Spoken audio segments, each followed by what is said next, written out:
Hello, everyone, and welcome to another live event from Guide and Grow and also Montessori Parenting and the Childhood Potential. This is our first collaborative live. I am super excited. We have a very special guest. But before I do that, I would like to begin with acknowledgement of country. So I would like to acknowledge the traditional custodians of the land, the Darug people in which I am from, and pay my respects to elders past, present, and future, for they hold the memories, the traditions, and the culture of the Aboriginal and Torres Strait Islander people here in Australia. Good morning, good evening, good afternoon, wherever you are around the world. We love streaming live to all of our platforms on Facebook. If you're joining us from LinkedIn, YouTube, Instagram, in our group, let us know in the comments where you are calling from and I'll give you a shout out. So every month we do these live Q&As on a different topic. Today we're going to be talking about from toddler to preschool, that amazing transition that happens from toddlerhood into preschool. And before I introduce our guest, I would like to let everyone know, if you're watching the replay, #replay, let us know where you're listening in from. Anytime during the live, if you have a question, just pop it up on the screen. We have had some amazing questions come through already from our guests. So without further ado, I would love to introduce to the stage our very special guest, and I'm sure you all know who she is already. I would like to introduce Simone Davies. Welcome, Simone. Hi everyone, I'm so excited to be here, and it's really fun to do like an Australian kind of event. It's lovely hearing the Yes, Australian accent as well, because that's where I grew up. I don't live there anymore. absolutely. And we're going to go into that a little bit, Simone, about how you started Montessori. And we have a fun fact story that we both actually worked in the same Montessori school here in Sydney. So that's a fun fact. But I will read a quick bio for all those people who might not know who you are.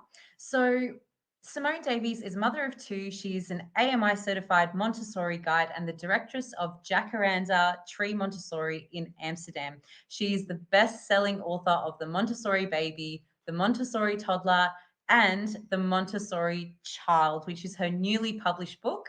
And also, somebody in our live event is going to win a copy of her book. So we're really excited to be pulling that out later on. And she also has a popular blog and podcast called The Montessori Notebook. So, Simone, tell us, how did you start your Montessori journey? Yeah, the same place maybe you did, Sylvia. So at the beautiful Down Under 3 with Fern Sale, I started going to that Montessori play group with my son. When I'd been looking for a preschool, we'd gone to Castle Crag Montessori School, and I'd walked in and gone, this is beautiful. Like, I just want to touch the materials, and the guides were so respectful, not only to myself, but to the children. And we just fell in love with Montessori. So I started going to this Montessori playgroup with my son and with Fern, and it wasn't very long before Fern was suggesting that I do my Montessori training. And yes, that led to a move then to the Netherlands, and now I run my own Montessori playgroup here in Amsterdam. Yeah, working with parents and children every day. I love it. It gets more and more fun. So I think that was 20 years ago. Incredible. It's amazing how time flies, doesn't it? And I think as soon as you stepped out of that classroom, Simone, Fern enlisted me to come in and run the show. So, yeah, that's how I started as well. And that was probably about 14 years ago. So, it's amazing how across the globe, and look at how many people from USA, from Austria, from the UK have joined us. Live, and this is a global movement. So I'm so excited to be discussing this topic with you today. I want to start with a quick quote, actually, from Maria Montessori about this stage, moving from that toddlerhood to preschool. So she says, "Thus it happens that age of 3, life seems to begin again, for now consciousness shines forth in all its fullness and glory." I think that's incredible. That is a beautiful quote. I love it. Edwina's joining us from Nigeria, Africa. Hello, Edwina. Shout out to Angela from Stockholm. This is awesome. Keep the comments coming through. So to start off with our question, I saw a recent post on Instagram that you did, which was fabulous on this topic. And the first thing that you mentioned was, the planes of development, when the toddler goes from that unconscious, absorbent mind to a more conscious one. So can you kind of explain to us, what does it mean? What does that mean when they talk about the toddlerhood, that transition in the mind? Absolutely. And just to explain what the planes of development are for those that don't know that term, Dr. Montessori recognized that there were similarities in characteristics for children from 0 to 6, that's the first plane of development, 6 to 12, the second plane of development, 12 to 18, the third plane of development, and 18 to 24, which is the fourth plane of development, recognizing that childhood actually extends into the early 20s. And now brain science shows that our prefrontal cortex is still developing into our early 20s. And so in that first 6 years that we're focusing on today, you have the unconscious absorbent mind, which is usually the first 3 years. You can kind of start to see it transitioning like around 2.5 years. And then it can be as late as 3.5 years. So these are all just guidelines when we kind of have times and dates and ages and those kind of things. So just take those with a grain of salt if we mention any ages today. And then from 3 to 6, you start to see this conscious absorbent mind. So the absorbent mind in its essence is that children can absorb things so easily. They take it in without any effort. And unconsciously in the first 3 years means that they're not thinking about what they're taking in. They're just taking it in by being in the environment. So all the language that they pick up, the movement, how we approach them, all of those things they're picking up. I always say it's an enormous opportunity because you can give them super rich language and you can really teach them so many different things, but it's also an enormous responsibility because they really will be absorbing our example about everything, how we show up. And then from 3 to 6 years old, they then have this conscious absorbent mind, which is when they actually start to think and can understand and actually remember things more. Like they still remember things in the first 3 years, but it's really done consciously with intention, with being able to recall. And you know how you don't even have memories for your first 3 years of life usually? That's because you have an unconscious mind, and then you consciously start to activate and be able to do things more intentionally. So the night start things that make you realize that they're moving into that conscious stage. They'll be like asking why. So they actually want to consolidate everything that they learned and took in the first 3 years. They actually want to understand why they do that. And it's not a super complicated answer. Sometimes we get into like way too detailed answers. A 3-year-old just needs a really simple answer to it. And we had a really, really sweet example in my class once. One of the kids who was turning 3, he said, Simone, why do we drink orange juice with our crackers at snack time? And I'm like, that's a really good question. I wonder why we drink orange juice with snack time. And before I actually had a chance to answer, or before they even thought of an answer, one of the parents nearby said, I've got an idea. And I said, what's that? And they said, because it tastes good. And they just looked, yeah, that's the right reason. That was as simple as that. Yeah, okay, that seems like to satisfy my answer. And sometimes they seem to ask the same questions again and again. And then we can say, oh, why do you think? Or, oh, we talked about that earlier. Do you remember what I said? So never stop them asking questions, I guess I want to say, because that's that curiosity that we love to build and maintain in our Montessori families. Yeah, absolutely. I had one, it reminded me today, actually, one of my toddler girls, she's just moved up to the preschool, and then she was asking me questions and she kept repeating why. So every time I'd answer the question, she'd then say again, oh, but why? But why? And I feel like it was almost this sense of, I need to connect with you. I would like to continue this conversation with you. And then giving that question back to her was just, you could see how her brain was kind of just expanding in that moment. So it's those beautiful moments that you can see their brain really moving through that stage, into the next consciousness, which we were talking about. So yeah, we had a question that came through on how can we really support children? And I know this is, such a huge thing when we're talking about developmental changes, including social emotionally. So we know that they're going through a lot when they move through that phase. There could be a lot of transitions, there could be changes happening. But how can we really support children in this particular stage when they're moving from that toddlerhood to preschool? Is there anything that comes to mind that would really help people to maybe think about when their child is moving through this stage? Well, you mentioned social emotional. I think that's a big difference, because if you go into a toddler classroom, you'll see that a lot of children are doing parallel play, and the parents say, why aren't they playing together yet? And Yes, they always. they love to be in the space with other toddlers. And you do see social interactions. You see them turn to the right, observe what's happening next to them, and then go back to their own kind of activity. Or you'll see them go and kind of like run together, and then they'll kind of go back again. But really around this 2.5, 3 mark, you often see that they start to want to explore the social side. And I love to say that it's a safe place for them to practice that, because actually they get it wrong all the time. They maybe take something off someone else, and they're not saying that like they're not meaning to not share properly or whatever, but they just is showing they don't have the skills yet. So I feel like as the adults, we're there to guide them in these social interactions. Oh, it looks like you want to play with them. And then you can give them kind of a very simple grace and courtesy lesson saying, you can say, can we play together? Or you can say, can I have a turn when you're all done? And so you're kind of translating for each party.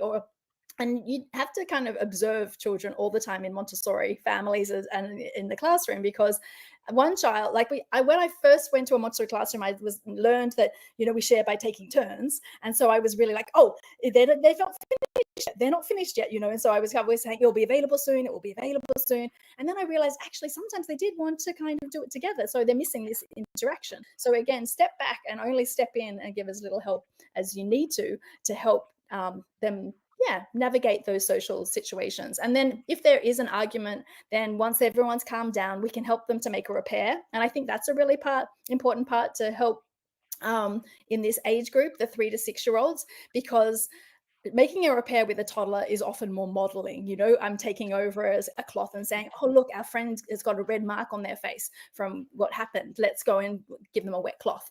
And so I'm more modeling. But the 3 to 6 year old can start to take on that repair themselves. Like, what do you think, now that we're all calm, would make that other person feel better because they were really sad when you took that off them, or when whatever situation happened. Yeah. And then they might actually come up with, like, it doesn't have to be a sorry, but it can be like, oh, I'm going to make a picture for them. Oh, that sounds lovely. Let's make a picture for them. So again, I think navigating social situations, it means translating for them, giving them the words, and these little mini grace and courtesy lessons, because they now can learn these social relationships.